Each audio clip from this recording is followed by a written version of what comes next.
Okay, I got the radio recapped, and uh, it's on AM band right now, broadcast.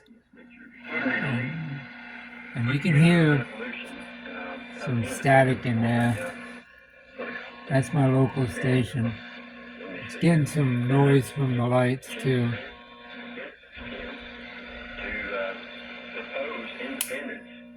See?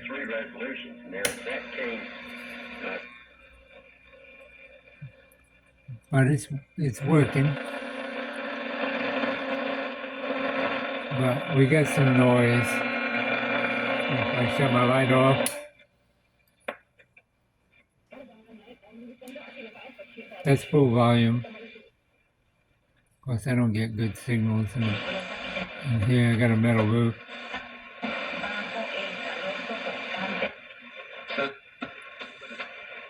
The rear of a stop tractor trailer at the crossing of... So it's working. Okay. Most people find it. That's my local station, so it's really loud. Now on FM, which probably can turn the light back on. On FM, here, you're going to hear what sounds like lightning.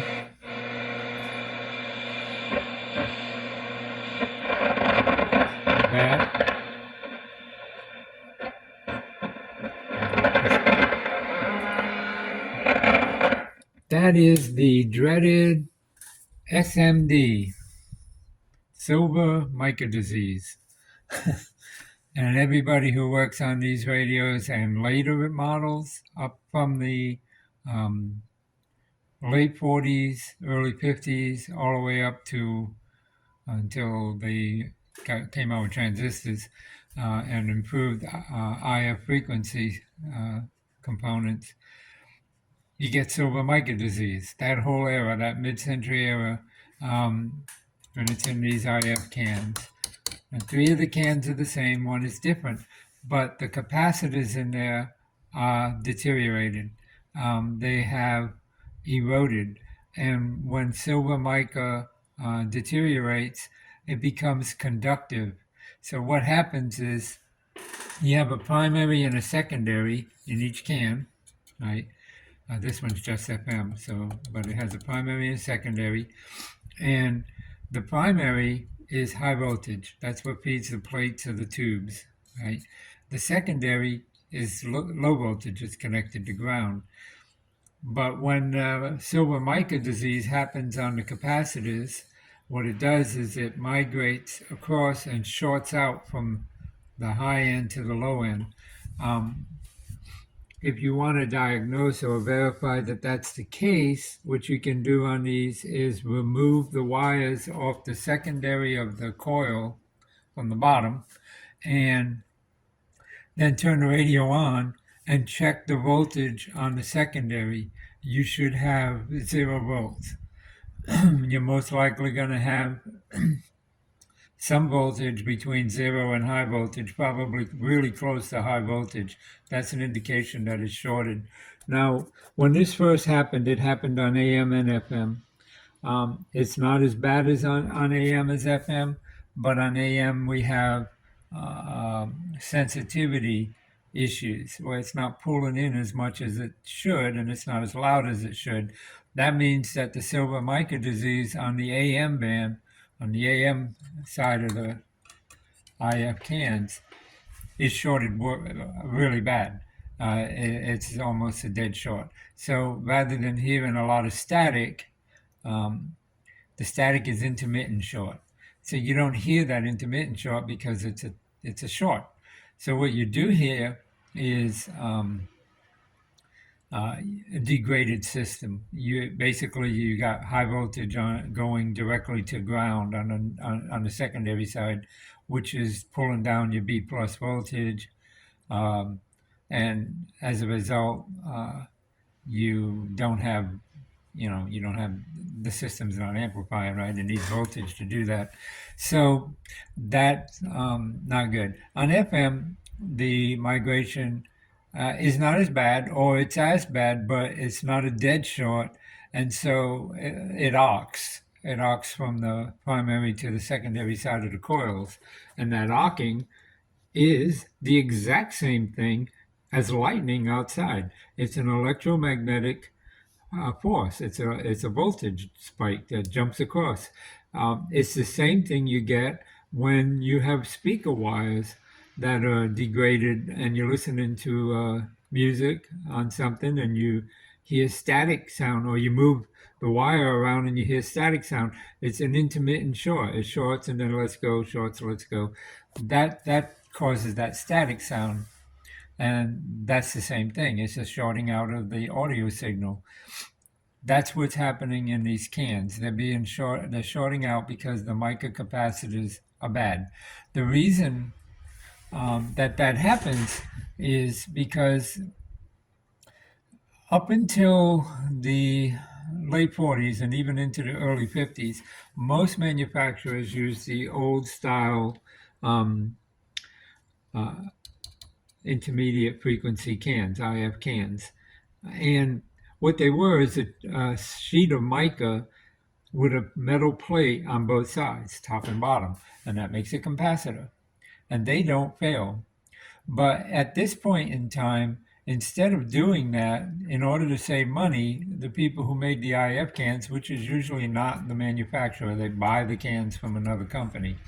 The company that made the IF cans would take a sliver of mica, a very thin piece of mica, and they would put silver oxide, almost like paint. They would coat it like electroplate, silver mica on both sides.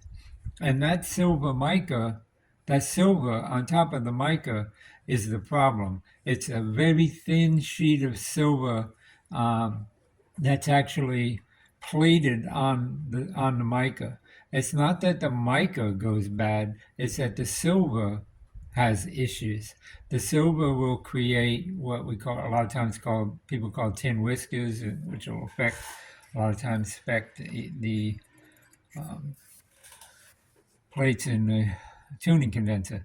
But it migrates around between the plates and oxidizes as it oxidizes. The silver oxidizes across the capacitor. It creates paths that electricity can travel, which goes from one side to the other and creates a short.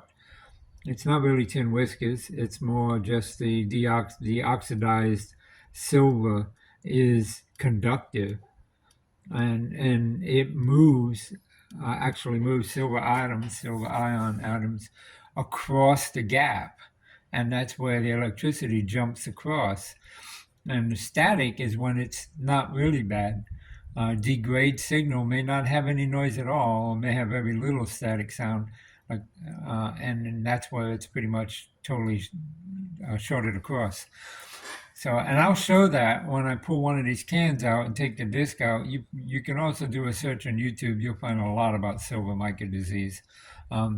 It's more prevalent in later radios that have the smaller IF cans and the miniature tubes. Almost all of them have it. But it's also prevalent in this, which was a transition from the old style cans to the new style cans. The other way you know that you have it is in the old style cans, what you had was screws, right, in the top that you would tune the IF. Those screws were variable capacitors. In these and in the smaller cans that came out after these, you don't have tunable capacitors. You have mica capacitors that are silver plated or silver coated. And instead, you have tunable slugs or tunable you have slugs in the coils, in the inductors, so it's a tunable inductor rather than a tunable capacitor the way it used to be. And I can show you on the schematic here exactly how that plays out, or how you can see it on the schematic. Here are the IF cans. There's 4 IF cans in this set. Here's the main ones for AM and FM. But this is the first IF can, second IF can. Everything in this dashed line is inside that IF can. And here's the third IF can, and there's the discriminator IF transformer. So that's the fourth can. So, and these components that you see inside the dashed line are in the can. Okay, well, if you look at just the regular IF cans here, you have, on the primary side, you have basically one long coil, but they show it as two coils. So you have B plus coming in here. It goes right through this coil because it's just a piece of wire, and DC just goes through it like it's a piece of wire. AC, you have inductance, right? Inductive reactance. But think in DC now. You got DC high voltage coming in, say 275 volts. That goes up to the plate of the tube through that coil. The AC, depending on the frequency, which is the audio signal coming through the system, and this is tuned for intermediate frequency, which in AM is 455 kilohertz, and in FM it's 10.7 megahertz. But these coils are set to oscillate at those frequencies. So this transformer oscillates, this coil and capacitor circuit oscillates at that frequency. This one oscillates at the same frequency. And so induction, this is tied to ground, which you see right here. It goes right through this capacitor to ground. So this side has got no voltage. It goes to the gate, the grid of the next tube. It doesn't go to the plate. The plate's over here, which is the beginning of the next IF can. So the signal oscillates here, back and forth. It induces a magnetic induction in these two coils, which makes these oscillate back and forth. So whatever audio signal is coming in here is induced or inducted into this side of the secondary. This is the primary, this is the secondary, and it goes to the grid and is amplified by the next tube. Well, what happens in silver mica disease is this capacitor is close to this capacitor, which is close to this capacitor and this capacitor and this capacitor. This one has 5 capacitors. They're all really close together. In fact, these two are in series, so they're actually connected together with a wire in the middle. And what happens is when the silver mica and these capacitors deteriorates, now when I say they're close together, they're like right next to each other. This is drawn this way for us to understand wiring. But in reality, this and this is right next to each other, almost touching. So the migration or the deterioration of the silver oxide is formed between the plates of this capacitor and that capacitor, which acts just like you took a wire and put it here and rubbed it on this. That's that lightning sound, because it's going to make static, and that static is amplified by the next tube. If it gets really bad, it's like you took a wire and directly connected across.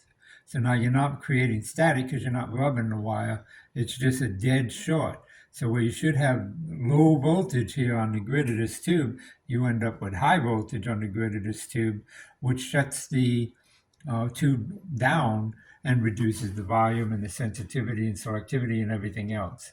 So that's the problem. Now the solution is to go into the IF can, go into this can, cut these capacitors out, take them out of the can, completely out of the can.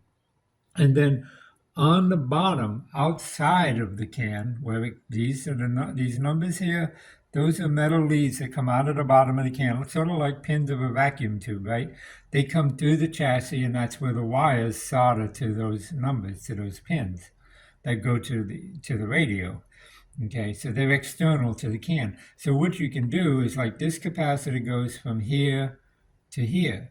So it goes from pin 5 to pin 8. So on the outside, you can put a regular, old-style, quality mica capacitor. It's not silver plated, it's actually a mica capacitor. They're extremely sensitive, and they don't change. They don't deteriorate because they're encapsulated, and they're very stable. You can't, some people will throw, they're a little expensive. Some people will throw ceramic capacitors across there. Well, that works, but ceramic capacitors are not stable. So as they heat up, as the radio gets warm, they get warm. When they change in temperature, they change in value. When they change in value, they detune the oscillating frequency of this. So if this is AM, this oscillates at 455 kilohertz.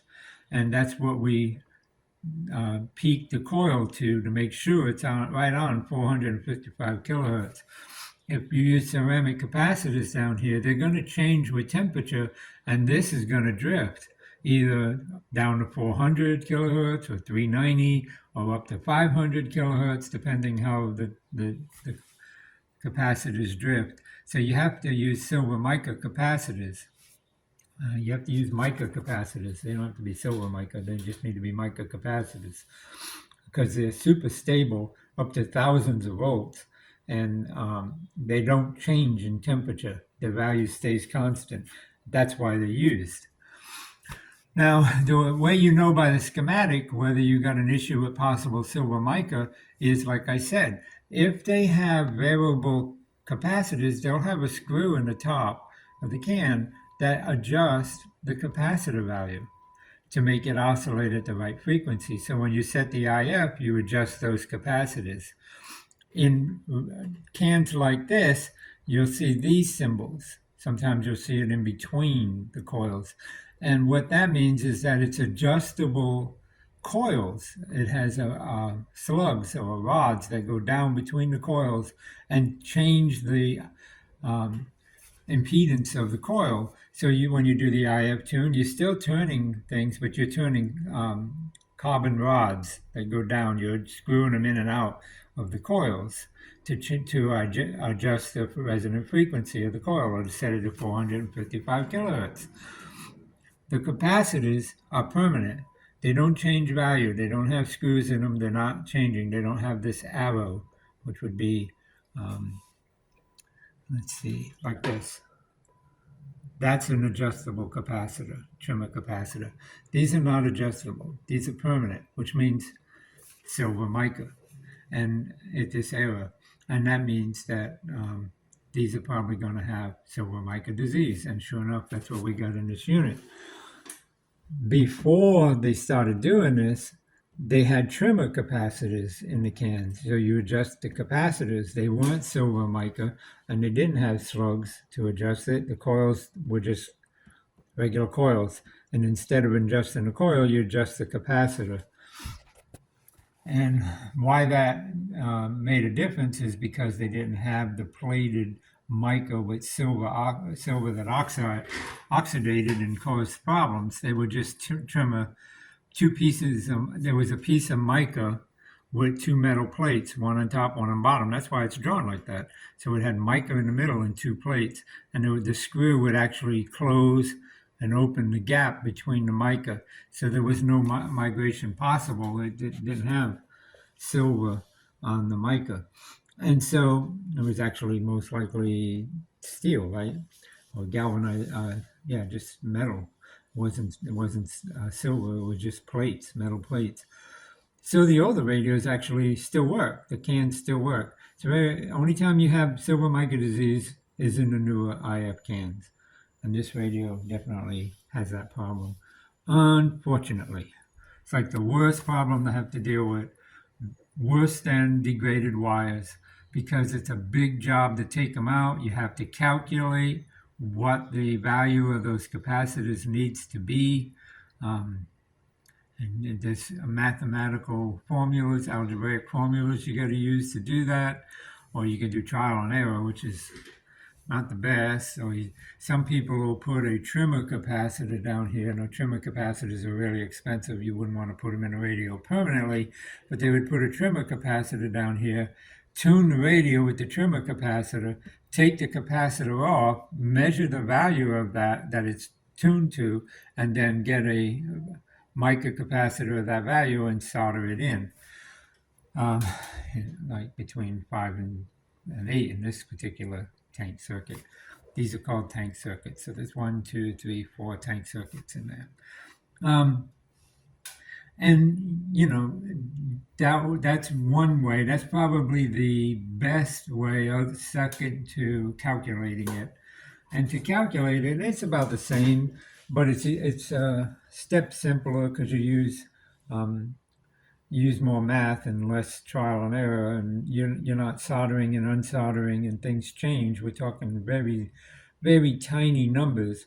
Um, when you're dealing with capacitors, you're dealing with microfarads, which is millionths of a farad. So you're down in the point 0.0000000 range, and actually you're dealing with picofarads, which is 10 to the minus 12. So you're way down there. A lot of zeros.